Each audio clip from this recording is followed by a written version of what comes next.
کہتے ہیں کہ کچھ پہاڑ صرف اونچے نہیں ہوتے، وہ ایک تاریخ، ایک طاقت اور ایک خاموش عظمت اپنے اندر چھپائے ہوتے ہیں۔ افریقہ کے دل میں واقع ماؤنٹ کلامنجارو بھی ایسا ہی ایک عظیم پہاڑ ہے، جو تنزانیہ کی پہچان بھی ہے اور پوری دنیا کے مہم جو افراد کا خواب بھی۔ کلامنجارو دنیا کا سب سے اونچا ماؤنٹن ہے، یعنی ایسا پہاڑ جو کسی پہاڑی سلسلے کا حصہ نہیں بلکہ اکیلا ہی ہزاروں فٹ اونچائی پر آسمان کو چھوتا ہے۔ اس کی بلندی تقریباً 5895 میٹر ہے، اور یہی وجہ ہے کہ اسے عروف آف افریقہ کہا جاتا ہے۔ کلامنجارو کی سب سے حیران کن بات یہ ہے کہ اس کے اوپر آج بھی برف موجود ہے، جبکہ نیچے زمین پر گرم موسم چل رہا ہوتا ہے، یعنی ایک ہی پہاڑ میں جنگل، گھاس کے میدان، پتھریلے علاقے اور سب سے اوپر سفید برف، چاروں موسم ایک ہی سفر میں مل جاتے ہیں۔ سفر کا آغاز پہاڑ کے نچلے حصے سے ہوتا ہے، جہاں گھنے جنگل ہیں، یہاں رنگ برنگے پرندے، بندر اور افریقہ کے خاص درخت ایک قدرتی جنت کا منظر پیش کرتے ہیں۔ جیسے جیسے اوپر بڑھتے ہیں، درخت کم ہوتے جاتے ہیں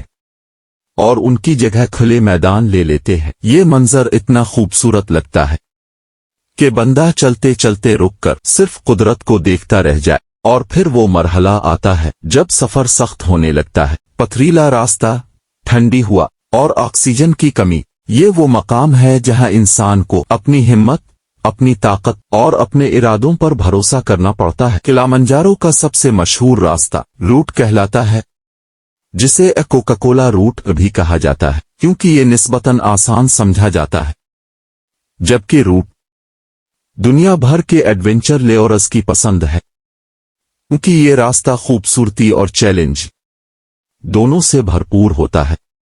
اور پھر آخر میں جب مسافر تقریباً 6 دن کے سفر کے بعد صبح کے وقت اوہورو پیک پر پہنچتا ہے تو وہ منظر زندگی بھر یاد رہتا ہے۔ افریقہ کی سب سے اونچی چوٹی، طلوع ہوتا سورج اور دور تک پھیلا ہوا سفید برف کا سمندر، ایسا لگتا ہے جیسے زمین ختم ہو کر آسمان شروع ہو گیا ہو۔ کلامنجارو کی چوٹی پر کھڑا ہر انسان صرف ایک چیز محسوس کرتا ہے کہ دنیا بہت بڑی ہے اور انسان اپنی کوششوں سے ہر اونچائی کو چھو سکتا ہے۔ یہ پہاڑ ہمیں سکھاتا ہے کہ مشکل راستے ہی سب سے خوبصورت منزلوں تک لے جاتے ہیں۔